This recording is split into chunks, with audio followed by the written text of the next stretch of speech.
Welcome back, everybody, to Bodybags channel. I am Critterbuster, and this week on Bodybags is Space Week, or horror movies in space. And today I am taking a look at Dead Space. This is a film that is produced by Roger Corman, and is part of the Roger Corman collection from Shout Factory, And it actually has Bryan Cranston as one of the stars in the movie. Anything with Bryan Cranston is usually pretty good. This one is cheesy as hell.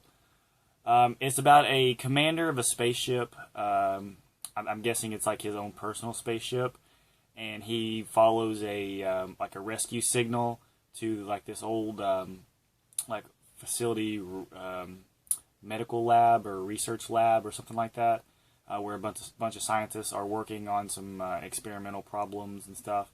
And he goes there with his self-robot or whatever it is that he programmed himself, and they're going to help out the problem. But they say that there's no problem and that he just needs to leave. And then he says, oh, well, my ship is damaged. I have to stay here anyways.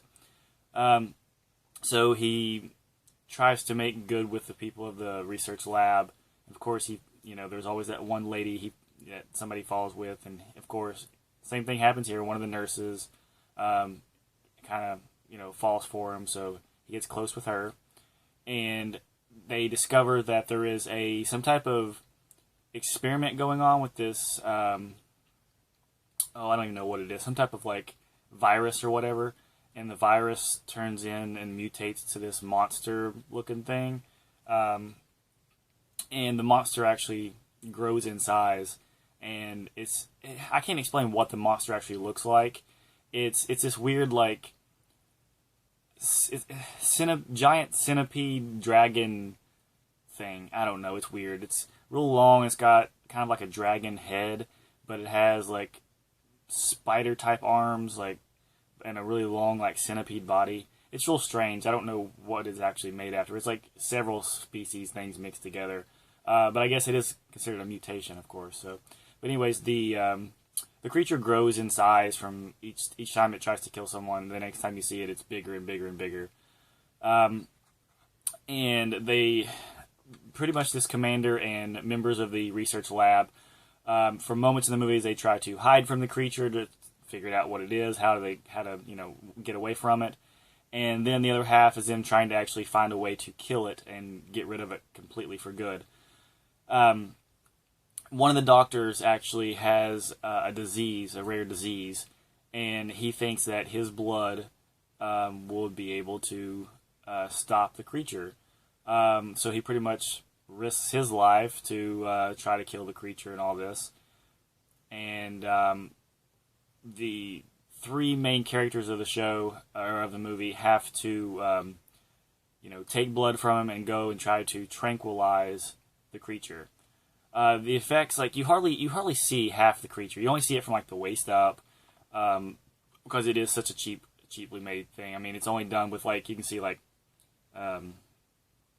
almost like it's being puppeteered. You can almost tell that it's being puppeteered. But I mean, there is one really cool scene where the commander is getting ready to be attacked by the creature, and there is a dead doctor next to him. So he grabs the dead doctor and pushes it into the creature's face, and the creature bites the doctor's head off, which was a kind of cool effect. It worked pretty well, but it was just a real quick moment.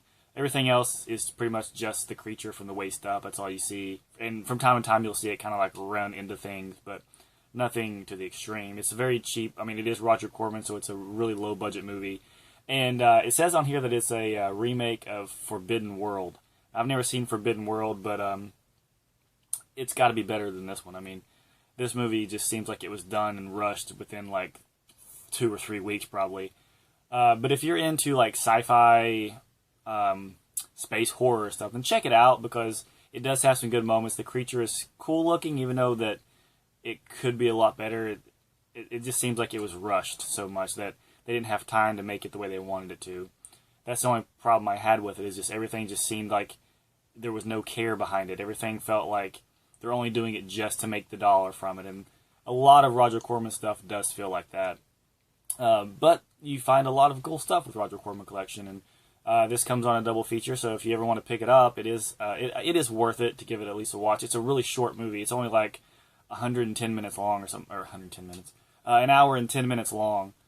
So it's very short. I finished it in no time. I thought there was at least 20 minutes left, and it ended. But that is it today. This is Space Week here on Body Bags. Thanks for checking out the review. This was Dead Space. See you guys.